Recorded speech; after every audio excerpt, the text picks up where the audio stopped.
d'entraîneurs francophones ici. On est très fiers d'être français. Serge et moi, les anciens coachs des Aigles Bleus. La rencontre ce soir, ça va être fait en anglais, juste pour qu'on n'est pas ici pour toute la soirée. So again, guys, thanks. I know we have a couple coaches drove from St. John. Thanks, guys. Appreciate it. We have some excellent guest speakers, some of the top coaches you'll find in Atlantic Canada. They'll be making presentations tonight. I just want to go over a few housekeeping issues here as we get closer to spring hockey. Thank you for all your work, all your recruiting.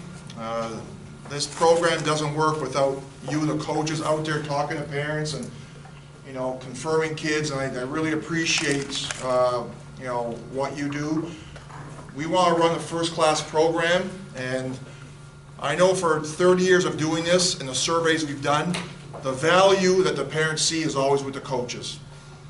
We can have music playing during games and have the best officials, but the parents want their kids to learn more about the game. So, being prepared to run quality practices, good bench management, that's where the value is, and that's why we appreciate having so many great coaches in our program.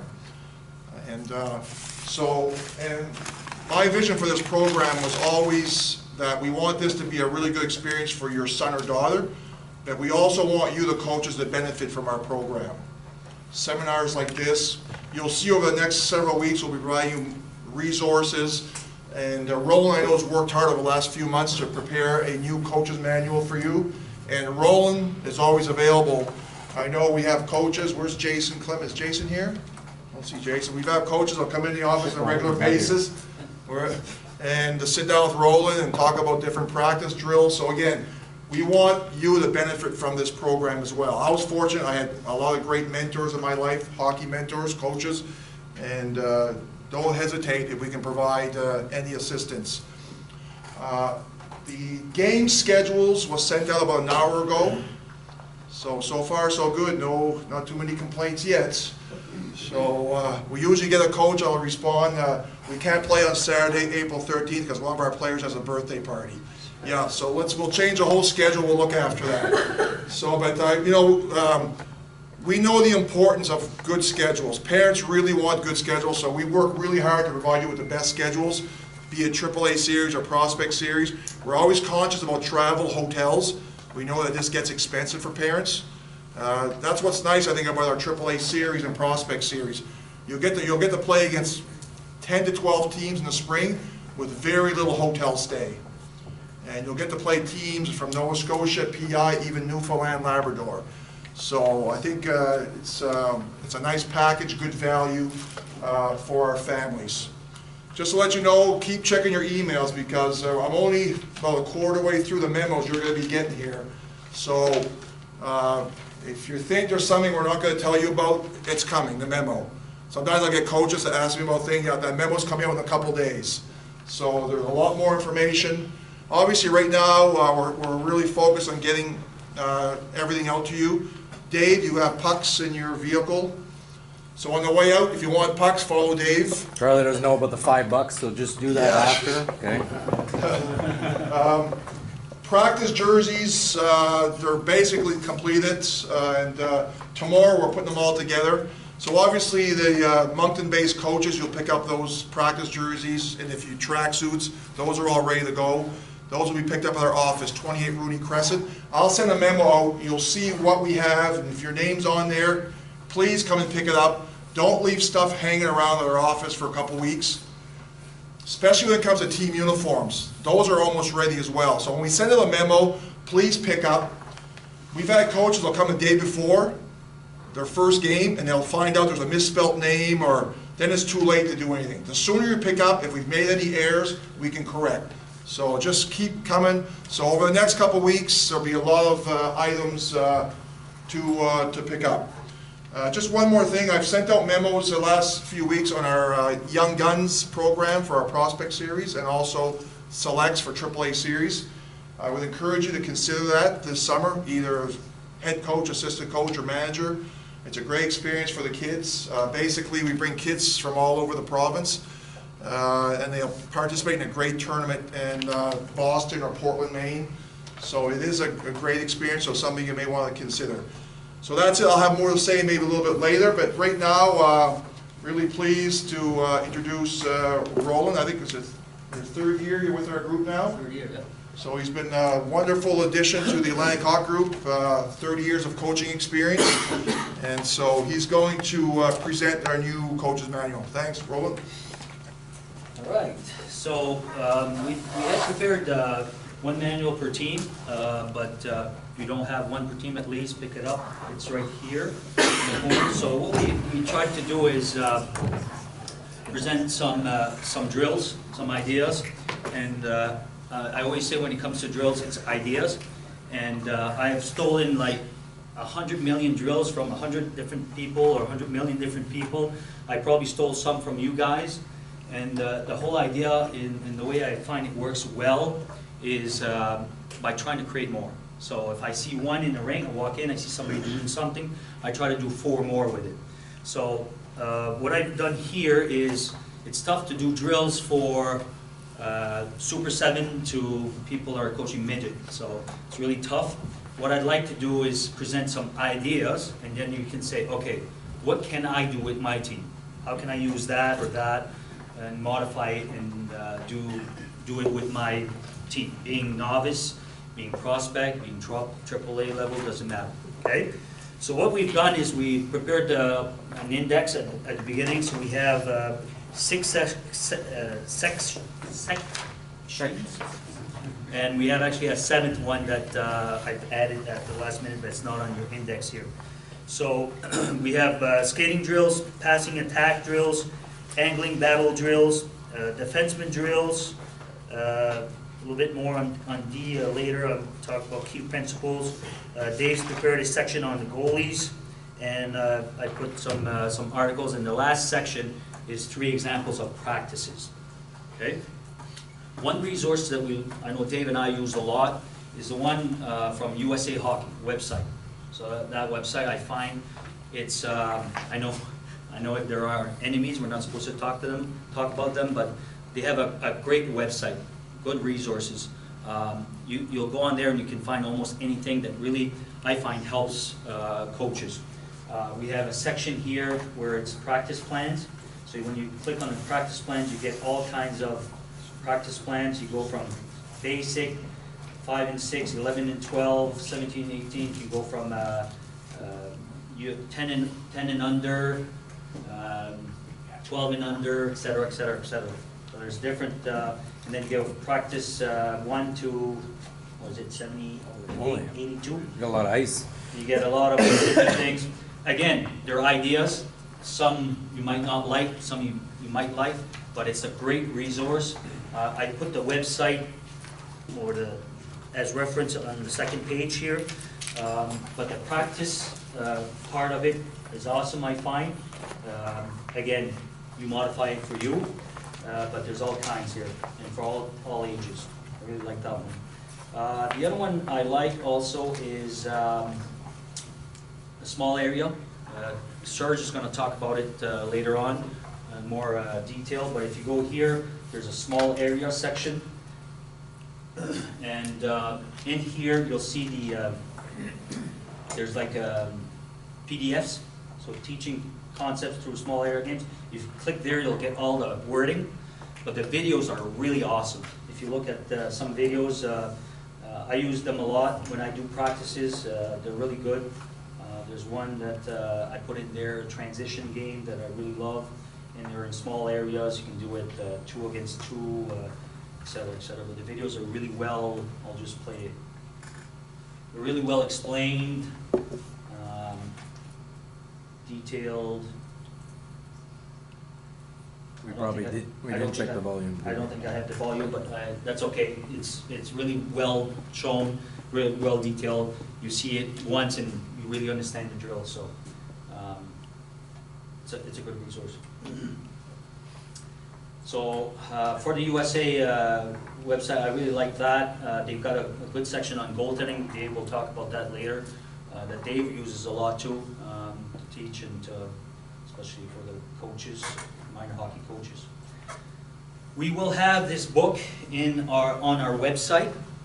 So we'll, probably next week, we'll email you guys a password. So you'll go in your coach's corner here, and you'll be able to get all of this stuff.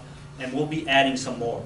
So like Charlie mentioned, the next few weeks, we're gonna be adding some more in this section here. So you got small area drills or whatever.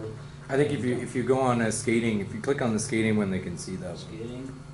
Pretty sure there's something in that one. So there'll all be PDFs that you guys can just download, so they're embedded in the page. If you're on your mobile phone, you can check them out too, or you can download them to in print at your home. So it's not ready yet though. We're gonna finalize the whole thing, and we're gonna keep adding to it. Charlie's gonna be sending you guys a memo with the, it's on our website, but you need a password, so you guys can put that password in and go into the coach's corner. So you'll have some more resources that are coming there, okay? So we have, the first section we have here is the skating drills. Now, trying to explain a skating drill, or trying to write a skating drill, it's not always obvious. That's why I handwritten it, because I was trying to do it with the drill draw, and it's not always easy trying to do a C cut with the drill draw. So that's what I tried to do there. Skating drills can be done differently. Like some like to start the practice with that, with the whole group. Some like to do it in stations. Some will do it sometimes with the forwards, sometimes with the Ds. You can do it different ways. I suggest that you break it up, not do it always the same way, because it gets kind of boring. A lot of coaches like to do it like the first 10, 15 minutes, concentrate on the skating part. So I put a bunch in there, and if you're doing the skating stuff, let's try to stay with the same kind of key points that you keep driving all the time. Knees bent, chest up, extending the leg, bringing the leg back on the knee. All that kind of stuff, it applies to every drill. But don't try to do 12 or 15, you know what I mean? Like hips here, and let's try to focus on 3, 4 things that you will really want to drive, and then all through the drills during the whole season, you can emphasize on those. Okay? So there's, I don't know how many, I put a bunch here. So some are on the inside edge, some for the outside edge. The number one problem that at every level when it comes to skating is on the outside edge. To me, I would focus a lot more on that. Yes, the inside edge is important, and we can do some too. But if you notice, like if they're having problems breaking, a lot of times look for the outside edge. That's the problem. Okay, they don't like going on the outside edge. Crossovers, they don't like staying on the outside edge long enough to really extend the leg, right? So they go, right? They want to stop, same thing. They can stop with the inside edge, but it's that outside edge that's given them problems on one side. So a lot of the problems is related to the outside edge. So sometimes, don't be afraid to concentrate on that outside edge. So if they're turning, if they're pivoting, if they're, like I said, stopping, crossovers, a lot of times it's the outside edge. Because a lot of times when you're on the outside edge, you need to be confident enough to stay there for half a second or a second to be able to really extend and really push hard. So that's one heads up, focus on the outside edge. Or if you see a problem with their skating, a lot of times it's about their outside edge. Yes, you want to make sure they extend. Yes, you want to make sure they bring the skate underneath your body. Okay? That's all right? Skating? Good? I can turn the light back on. I don't think I'm going to. Yeah, it's on the outside. So here's, Oh, there's one on that side. The next section is passing and attacks. I've kind of, when I was doing this, I said, okay, do I do this passing? But a lot of times it's passing and it finishes with attacks, right? So I kind of combine both. So there's a lot of passing when you're attacking. So I kind of combine both here. Again, when you take a drill, even if you take mine here, try to create 2 or 3 different variations or 2 or 3 different drills from that formation.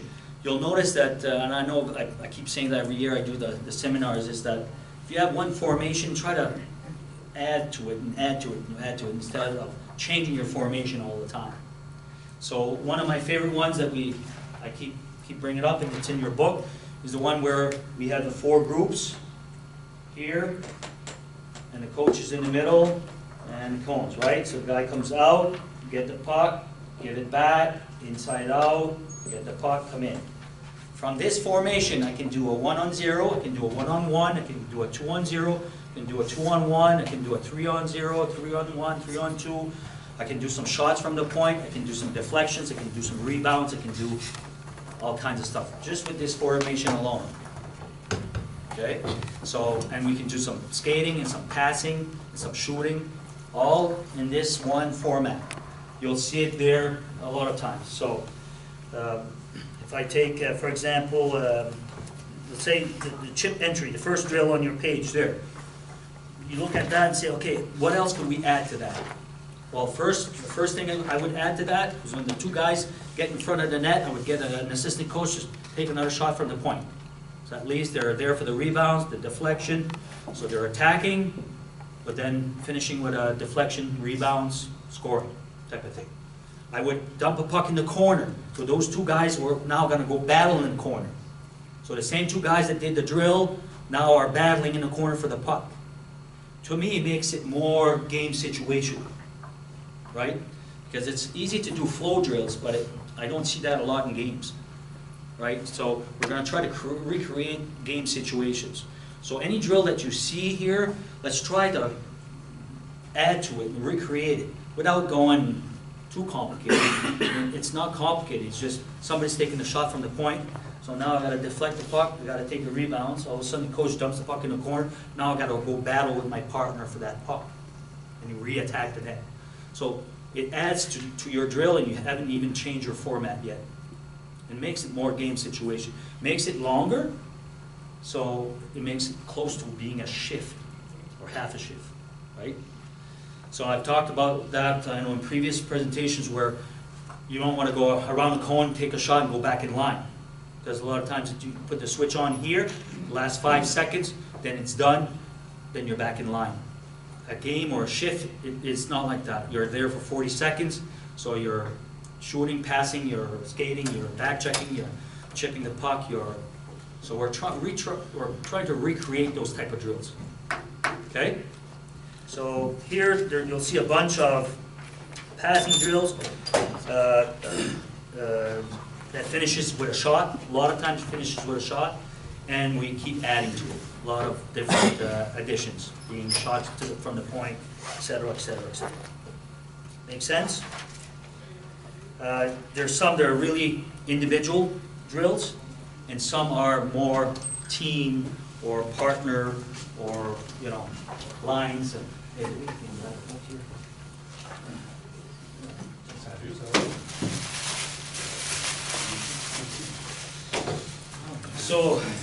so first one is a lot of that. So let's say we do individual stuff. Same thing, okay? So we're going to want to do passing drills. So with a partner and a stick, you can do 4, 5, 6, 7 different drills without even moving, right? So I have a partner, I'm here, I have a stick, so I can do all kinds of passing drills where I'm going to go this way, he's going to give me the puck, give it back, go around the stick, give me the puck, give it back, around the stick. So I'm doing a lot of pivoting. I'm going to step over the stick this time. He's going to give me the puck, give it back, step over the stick, and I keep going, keep building. It's all skating, it's all passing drills, it's all individual stuff. Doesn't take long to set up. You can do 3, 4, 5. Next practice, go 2, 3, 5 drills. It's good to start up, warm up. I don't like calling warm-ups because it's kind of my pet peeve. Coaches say we need to warm up for practice, but in the game we have 3-minute warm-up and we play a game. But in the practice we need 20 minutes to warm up. It's not warm up, it's skill. Let's do a lot of skill development. So we can do that, and then you can call it a warm-up. They'll be warmed up. Okay? So here's a lot of passing drills, individual, like I said, team concepts, etc., etc.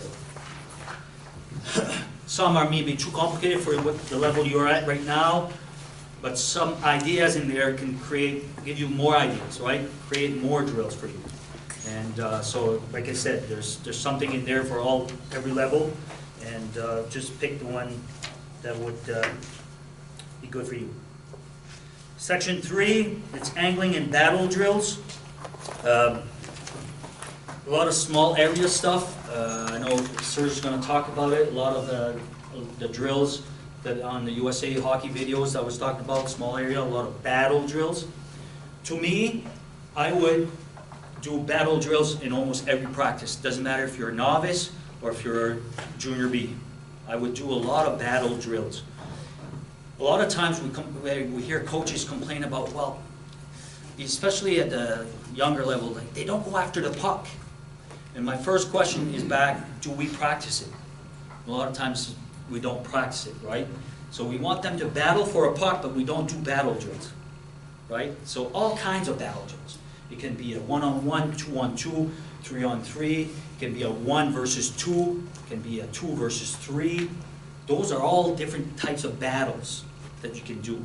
It can be a small area, it can be in the corner, it can be along a board, it can be in front of the net.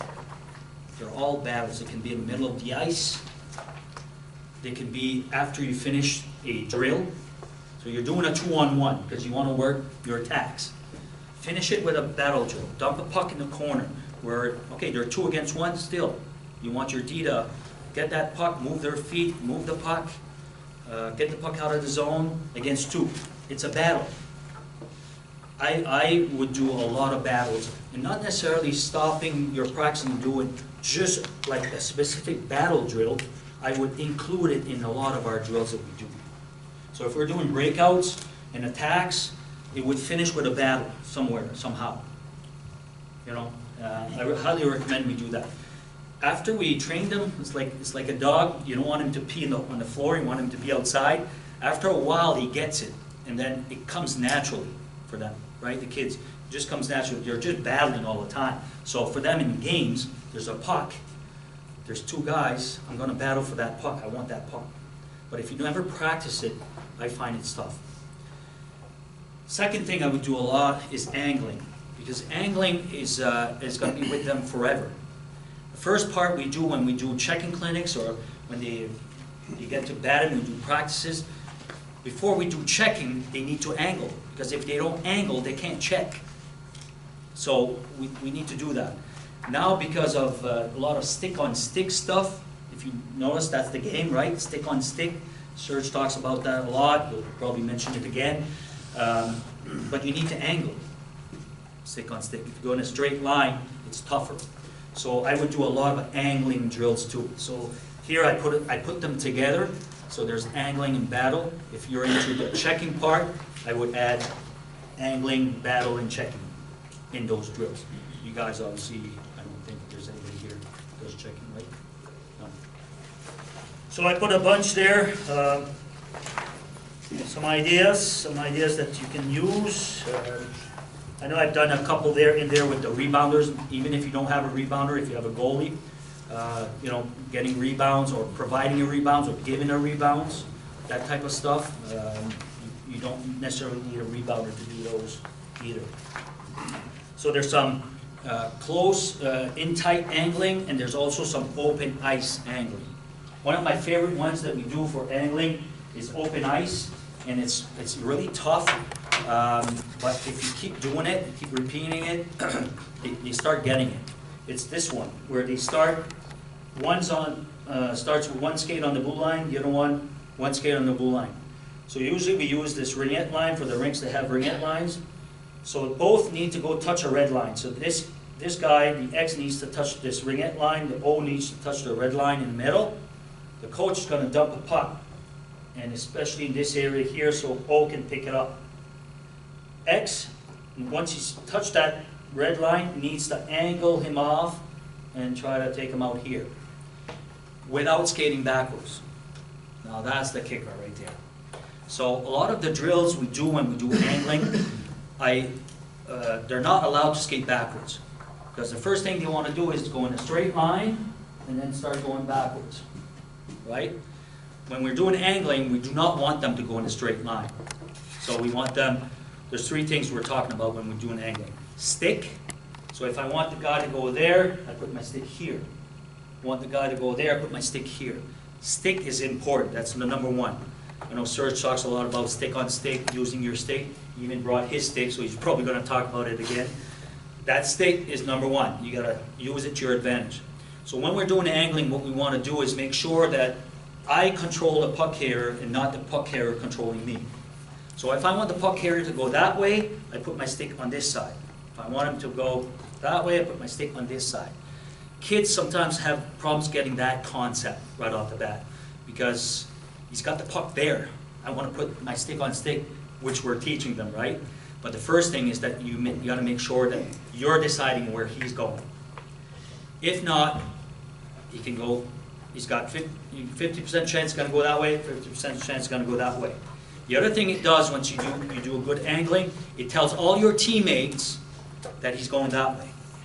Because I've got my stick here, and everybody knows he's going to go there because they don't want to go over a stick. Your subconscious says, I don't want to go there. So you're going to go to the open space. Your teammates know that too. But if you're going a straight line, your teammates have no idea where he's going. He can go there, he can go there. So that's one. Two, you want to make sure you don't go in a straight line. So you want to go in an angle. And when you tell them, go in an angle, it's like talking Chinese. What does that eat in the winter?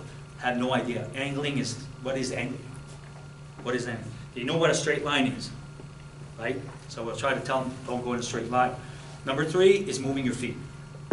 If I angle and I stop moving my feet, and the puck here keeps moving his feet, you know what happens? They get beat, right? So on this one here, for example, it's in your book, it's all there. That first 4, 5, 6, they look ugly. It's ugly. They look bad. They want to go in a straight line. They want to skate backwards. The guy beats them all the time, and they want to get frustrated. The more and more you do it, and we've done it at every level, from novice to junior B. This one here, and do it both ways, right? So they have a chance. So you can go this side, and the other group goes on the other side. Okay. Just a little à côté for the angling part. Battle, we talked about that. The next section is for defensemen. I know Serge gave a great presentation last year on these.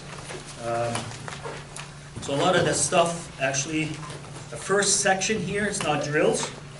It's key principles that I've stolen from Serge, from all kinds of people over the years. And actually, I give a hand with the Pee Wee AAA Hawks this year, and this is what we've been doing all winter. We presented that to the kids.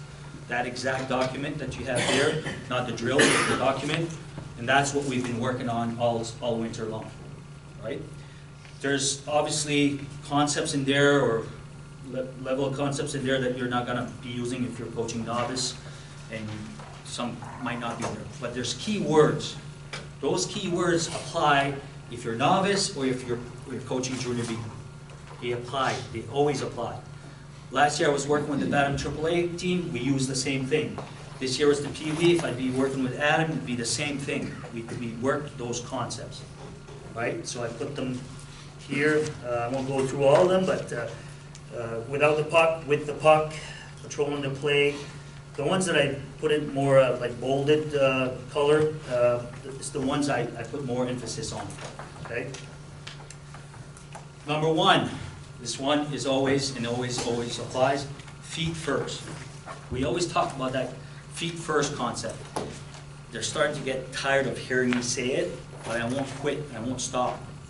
Because when you move your feet first, you're going to have a better shot.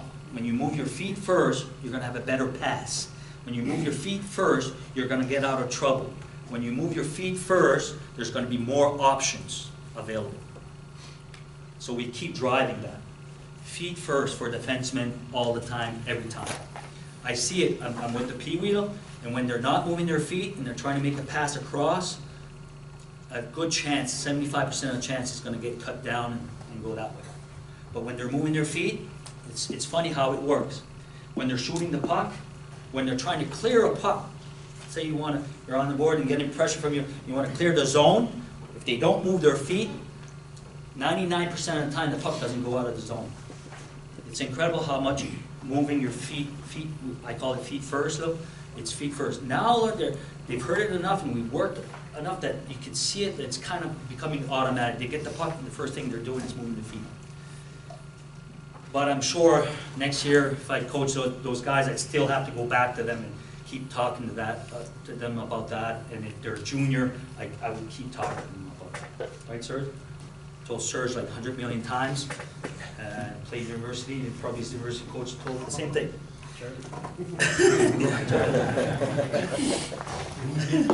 So anyway, so there's some principles that we're using on there, and use them as you want. On the last section here, we have some kind of diagrams.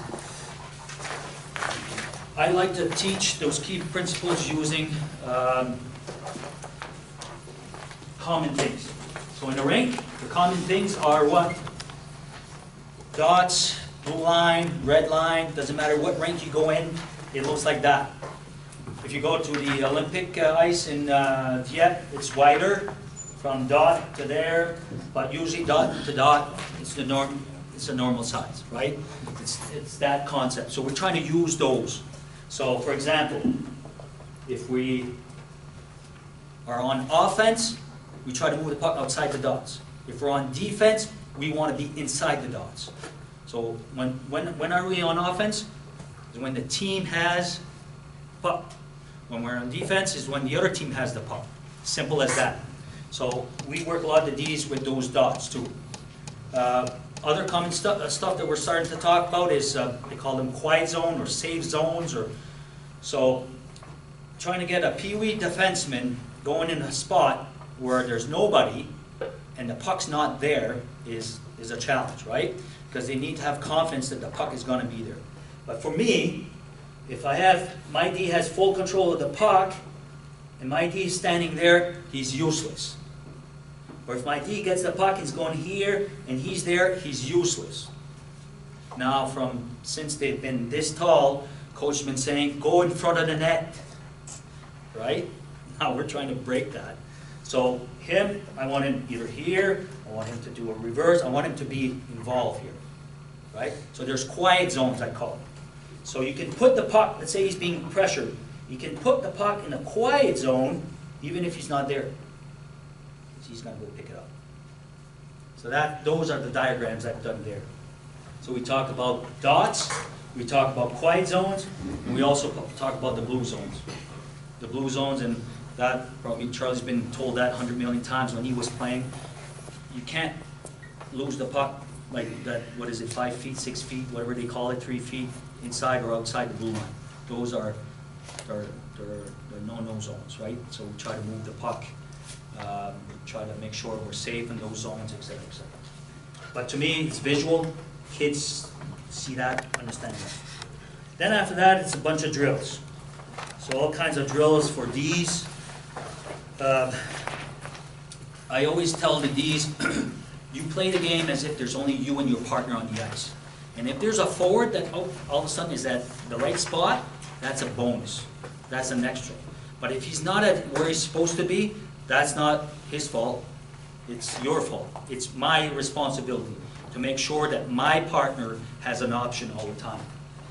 I do not count on the forwards. I do not make mistakes because of the forwards. I always have a support. So we do a lot of support passing, a lot of drills. I like the tap back one.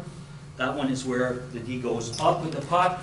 You see the pros do that a lot, but it works well too. Like we're doing a lot with the peewees too, where the D goes up, and then he's in trouble. The other D he's in support here, tap back. There's not a lot of novice, Adam, peewee, bantam, even junior teams that are patient enough to not chase the puck. As soon as you do this tap back, this lane is wide open. And if your F3 is patient enough, tap back, you go wide. We do a lot with our Ds. I suggest you do that a lot too. And you can start early enough. Not the whole concept, but the tap back pass, the support pass. Changing the point of the attack. Changing the point of the attack, opening some ice. It does a lot. So it's I do a lot of the tap back pass. Yep, so those drills, I won't go through all of them, but they're pretty much there. So a lot of practices, you got, like you guys in the spring, gonna have a lot of an hour and a half practices. Take 20 minutes. These you're on one end, forwards you're on the other end. Forwards, we have some cycling where we're attacking the net, drills and stuff in there too. But you could use a good 20 minutes almost every practice just with your Ds. Working the D to D, support, tap, quiet zones, all that stuff, feet first, pivoting, skating with a puck. So I put a bunch of drills in there, and like I said, we'll probably be posting some more at a later date. All right, so section 5 I'm going to skip because you're going to go over it, Dave. What I put in section 6 is just good articles that I like there's 3 of them. One is more, not technical, I don't know what the word would be. So 10 keys to being a good coach, not me that wrote this, there's a Mike Green, I have no idea who he is. But I thought they were good. I find a lot of times we fall in love with the X and O's, but it's just a little part of our game. And don't get me wrong, I love doing X and O's and systems and all that stuff, but building confidence in the kids, building their self-esteem, praising them, how to praise them, how to motivate them, all that good stuff, how to be a good coach. That is, to me, is the big part. Creating an environment for the kids to learn, to have fun, to get better as a person, be a better leader, all that good stuff. To me, that's the X and O's is just a little part of it. So that's why I put that one in there. The second one is more technical. How to use your body to win puck battles. I like that article too, and again, it's a lot of times when we're battling for a puck, we're going stick with stick. When I'm trying to teach that, I'm trying to say, you get the lane first, then you get the puck. So a lot of times, if I go with my stick and the opponent goes with his stick, it's a 50-50 battle. If I go with my body, and then I put my stick, it's a good 99% chance I'm getting the puck. So, for example, a drill that we do, I take a big marker, we create a line. So we have one kid on their knees and one kid standing. There's a puck here. So when you say go, obviously he's going to get the lane first. So the first thing he needs to do is get the lane. So he comes in here, and then he can't touch the puck until I say go. So he's blocking. Once he gets the puck, then he can attack. Just trying to create different, the scenario of getting the lane first. We'll do it the same way, but we'll do it with a D. So we have a forward here. He can be right in the lane. Puck's here. Obviously he's going to be first, but he can't be like that. He's got to gain the lane, then he's going to gain the puck. This guy's going to put pressure on him. So then after that, the D needs to move the puck. This guy's putting pressure on him. Simple, but I find it works well. So I like this article. It talks about how to win the puck battles and all that. On the second page, it talks about spin off your defender, stick out your butt to distance your opponent. I like this one. The kids like this one, right? So if you're battling that part, but I always say if they get a penalty, it's not my fault. It's coach's fault. So using your butt. What else? About your protect the puck with your skates, jam the puck. Anyway, I thought it was a good article. I'll leave it with you guys. And the last article is more technical, I guess. For the last couple of years, we've been doing a lot of what we call triple drive. So again, some might be able to talk about it, some might not, depending on the level. We've always talked about the triangle. We've always talked about creating this triangle, right? Remember that? I've done 100 seminars where we talked about creating those triangles. They're still good. Triangles are still good. What the problem is now, like for example, our Pee Wee team, we're awesome at back checking. I've never seen a team back check like we do. I don't know what it is. It's not us. We just did back check. So the trailer is never available. Never, for the other team. Well, other teams do the same thing to us, right? So the skating is better, kids are just faster, I don't know why, but the back checking is always there. So we don't get a lot of opportunities with our trailer. So we're trying to create offense basically with a straight line. So we're creating 1, 2, and 3. Doesn't matter who has the puck. And this article explains it very well, very easy to understand. So if you go on the bottom of the first page, it says F1's options are. So F1 has the puck.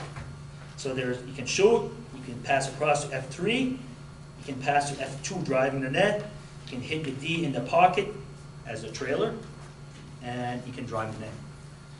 Love it because it involves your Ds.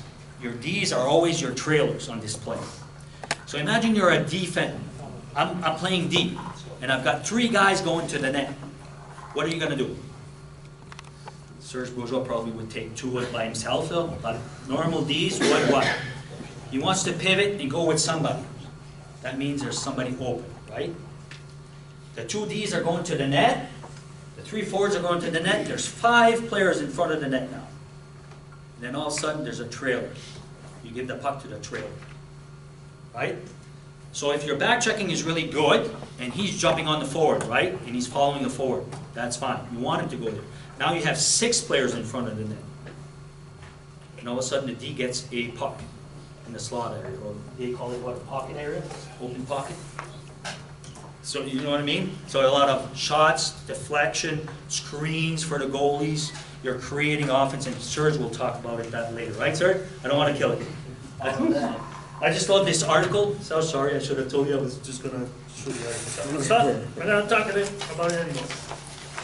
I love the triple drive, so we're just going to talk about it. I killed your applause. Great drive, that's a good article. The last thing I'm going to talk about was I put 3 examples of practices that actually it was for a Pee Wee team last year that's in our program, Steve Voss on the Island. He was coaching Pee Wee at the level. I just put that as some samples for you. Those are 3 exact practices. Again, for that team. It's not necessarily for your team. I will finish with this. Let's try to practice different ways in every practice if you can.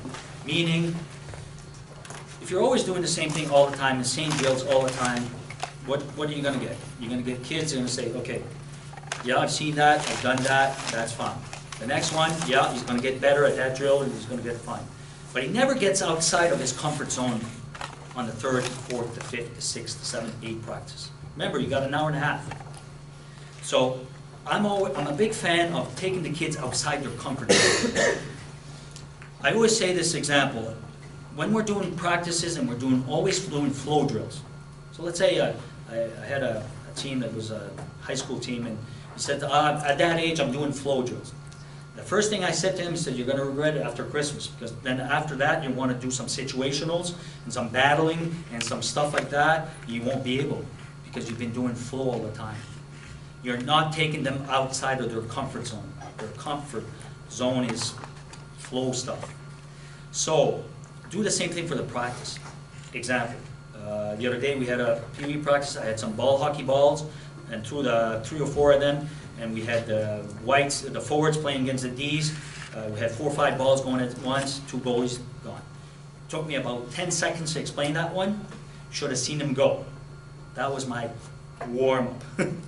They wanted to play it again at the end, so we took the last 5 minutes and we played it again at the end. Well, it didn't take long to explain. It was fun for them. Hockey balls are going, that type of stuff. I've seen some coaches start their practice with small area stuff that Sir's going to talk about. Small area. He started with that. Oh, geez, this takes it outside your comfort zone. Then after that, I don't know, we're going to do some skating. And then after that, we're going to do some breakouts. And then we're going to do whatever. You know what I mean? Like, it just changes and it takes them outside their comfort zone. That's what happens in the game. They're constantly being taken out of their comfort zone because the situation is never the same all the time. That's where I come back in with my shot from the point, dump the puck in the corner, do something else, do something else, do something else in your drill. It just takes them outside their comfort zone all the time, right?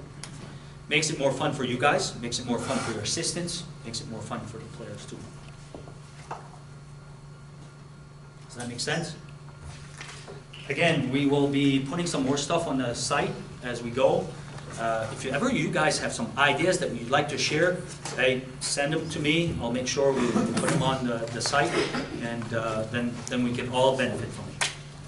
Some of you guys have some awesome drills. Doesn't have to be complicated. We can build on it and we can multiply. All right? Good luck. Need any help? You know where to reach us at the office. Send me an email. Again, check the website once in a while. Charlie will be sending some stuff as we put some more stuff on the site. Any questions right now for Roland, guys? Good? I'll see the, if I